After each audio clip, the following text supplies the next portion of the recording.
Hello. So the topic we are going to discuss today is Venn diagram generator. It is an electrostatic generator which is used to generate a very high value of a very high amount of electric potential of about 5 mega electron volts. So this much high electrostatic potential is generated by using these electrostatic generators, and one such electrostatic generator is Venn diagram generator. RJ Venn diagram has designed this device, the electrostatic generator, and in his honor the name of this generator is given the Venn diagram generator, right? So each and every device is designed or constructed based on some scientific fact or concept. So what that concept here for is for the Venn diagram generator. This scientific concept on which a device or machine works is simply the principle of that device, or we can say machine, right?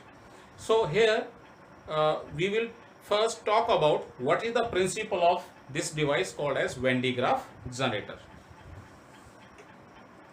which is used to generate such a high amount of electric potential. Okay, so the principle of Venn diagram generator, it consists of two things. The principle of Venn diagram generator, it consists of two steps, or we can say two very important results. The very first result is that at sharp edges the electric discharge is easy. What does that mean? That if we have some object which has some charge, this object may be of any shape, then this object can lose the charge or gain the charges at its sharp edges than at any other point of that object. Suppose that we have some comb, just like this. We have this object or comb, it has some charge, then that charge will find easy to move to the air, or this comb will find it easy to take the charge from the surrounding through the pointed edges. And why it is so? Suppose that we are this phenomena is called as electric discharge, the losing of charges, right? Electric charges. So why it is so? Because at pointed edges, whenever for example this has the positive charge, it has all positive charge, or we can say net charge on this is positive charge. So this positive charge, because of similar nature or like nature of all the charges which is positive, the charges try to remain away from each other as far as possible.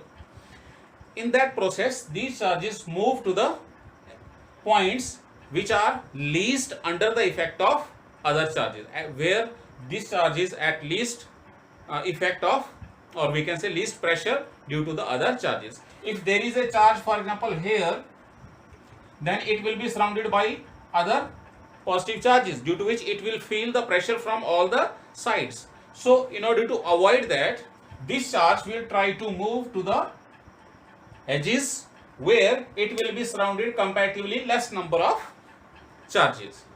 So at this point the charge is now least bound to the we can say this object, and hence it can be easily discharged, or we can say removed. So this is what is the first fact, that at sharp edges the electric discharge is easy, or we can say it is quite feasible. Okay, and what second part is that, which is another important part which makes the principle of Venn diagram generator, is that if there is any sphere, right, and if there is any conductor which is in contact with this sphere, there is some spherical object and there is some another object which is in contact with this sphere. So whatever amount of charge we give to this conductor which is in contact with this sphere, it immediately moves to the outer surface of this sphere, right? So this charge immediately move to the outer surface of the sphere, and this process continues irrespective of what is the potential of this sphere is raised. Whatsoever high amount of the potential of this sphere becomes, it keeps on accepting the charge which is given to this conductor. So let us try to understand the second principle. So a spherical shell, let me just write it first. A spherical shell keeps on accepting charge from a conductor placed in contact with it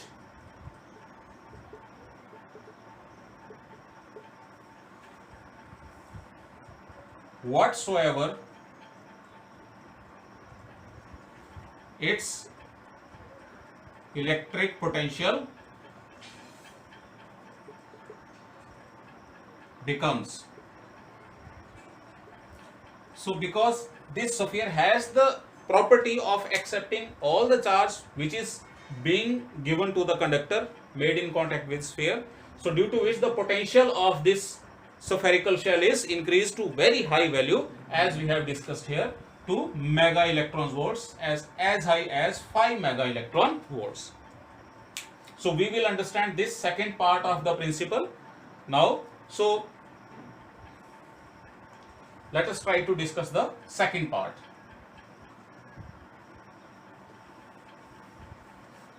So how this sphere keeps on accepting the charge given to the conductor placed in contact with this sphere. Suppose that we have some hollow sphere just like this of radius capital R. So we have this sphere of radius capital R, and the hollow sphere has some charge capital Q, right? So because it is a hollow sphere and we already know that it has charge Q and it has radius R, so we already know in our previous discussions that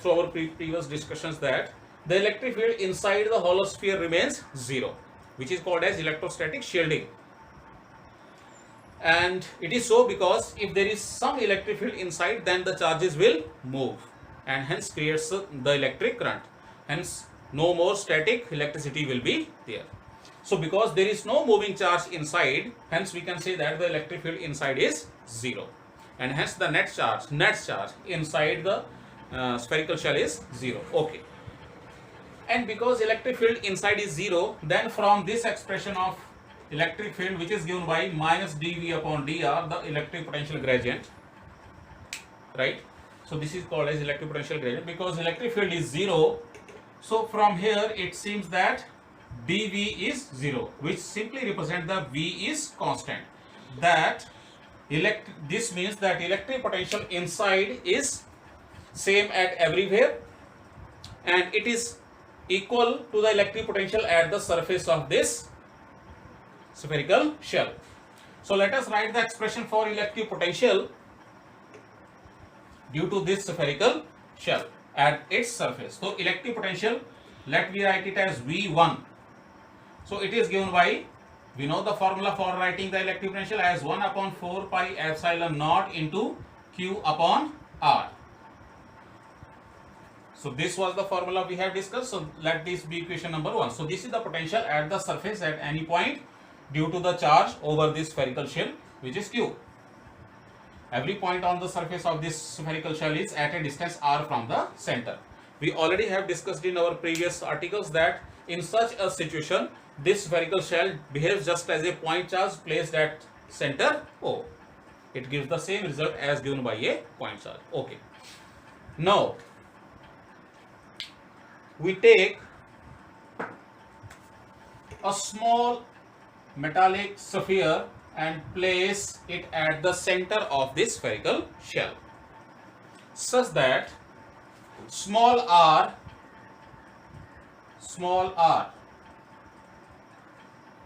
is the radius of this small metallic sphere and it holds the charge small q.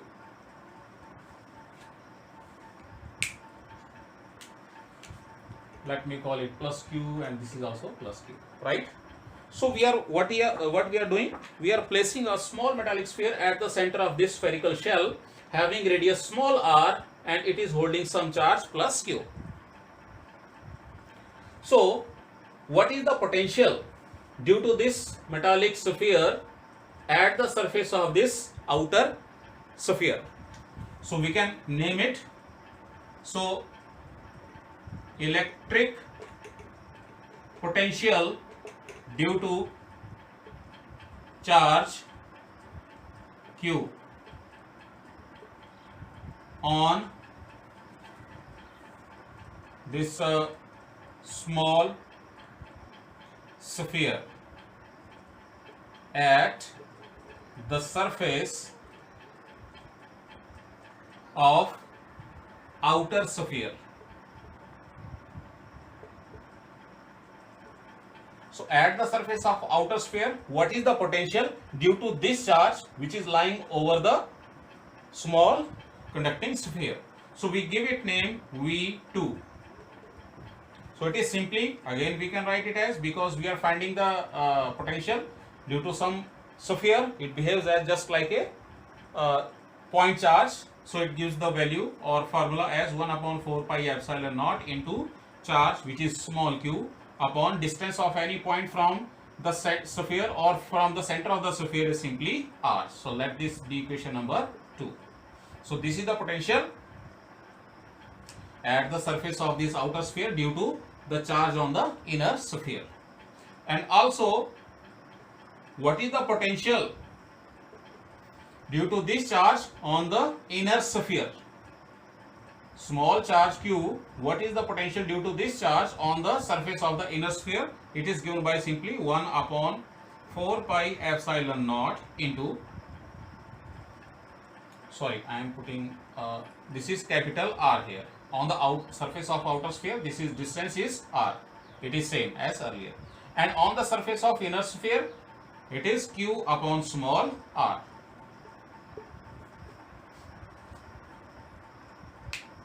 So these are the formulas for the electric potentials at the outer sphere due to its own charge and due to the charge on the inner sphere, and the electric potential at the surface of the inner sphere due to its own charge, right? Okay. So therefore, what is the total potential? Total electric potential at outer sphere. We can give it name sphere A and the inner sphere as sphere B. Outer sphere A. So what is the total potential? Let me call it VA, which is given by, it will be the sum of electric potential due to its own charge capital Q and electric potential due to the small charge Q on the inner sphere. So due to its own charge, this is the potential, so it is V1 plus potential due to the charge on small sphere, it is given by this formula equation number 2, so it is V2. So let us calculate it. It becomes, so whenever we add these two, what we get? We take the terms coming common, so it is 1 upon 4 pi epsilon naught, and inside we are left with q upon capital R plus small q upon capital R. So this is the electric potential, total electric potential on the surface of outer sphere. And what is the total potential at inner sphere B, at the surface of inner sphere B? It is simply given by, let me call it to be VB.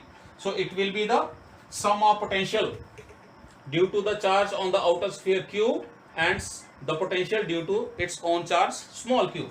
So the potential due to this charge, it will be same inside and outside of the bigger sphere. So that means it is equal to V1 plus the electric potential due to its own charge, which is given by V3. So it is V3.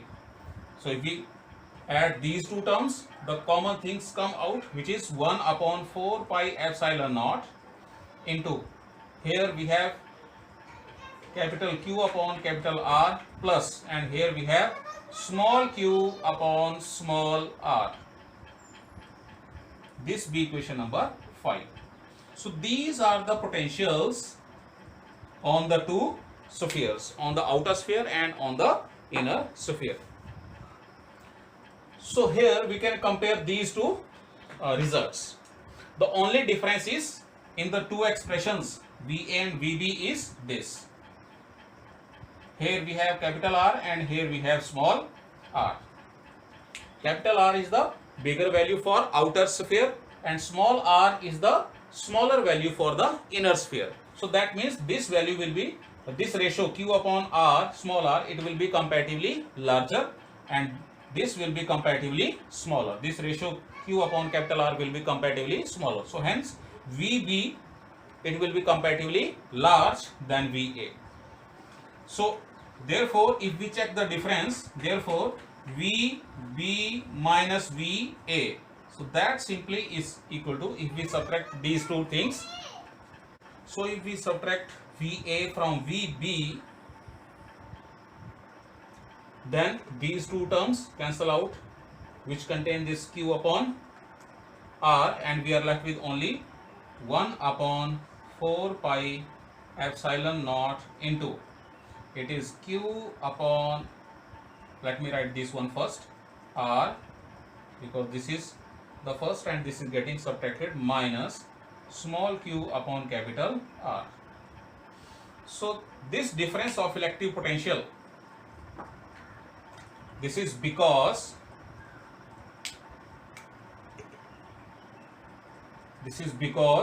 VB is more than VA,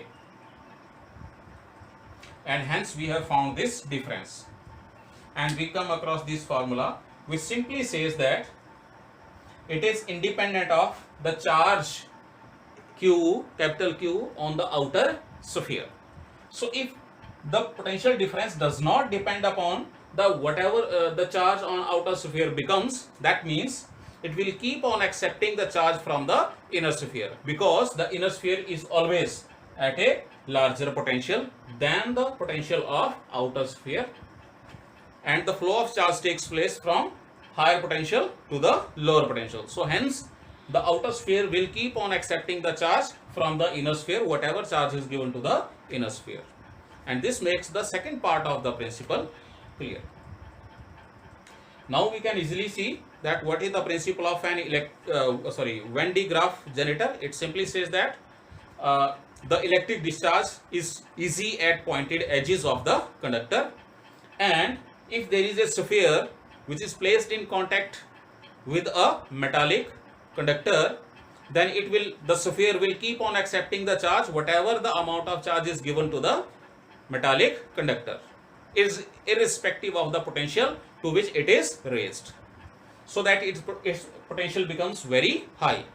This very high potential, okay, so this makes the principle, and this is how we understand the second part of the principle. This is important to understand the second part of the principle of this Venn digraph generator.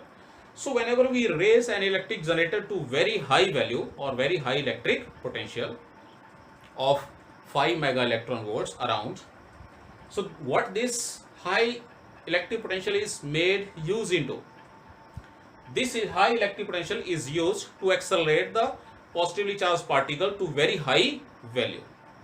So whenever this high potential accelerates the positively charged particles to very high velocity, the kinetic energy of these positively accelerated charged particles become very, very high. And where we make use of this high kinetic energy or energy of these accelerated charged particles, we make this use in nuclear reactions, because in case of substances, to carry out the reaction with the nuclei of the atom, nucleus of the atom, we require a very large amount of energy, which is otherwise not feasible, because nucleons are very tightly bound to the nucleus. So in order to carry out that nuclear reaction, we require very high amount of energy, which is otherwise not possible. Hence, we generated the electrostatic generator gives a large amount of electrostatic potential, which is then used to accelerate the charged particle to very high kinetic energy, and that energy of this accelerated charged particle is used to carry out the nuclear reaction. Let us try to understand the construction and working of this Van de Graaff generator.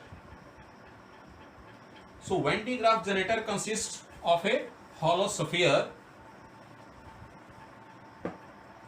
It consists of a large hollow sphere just as this.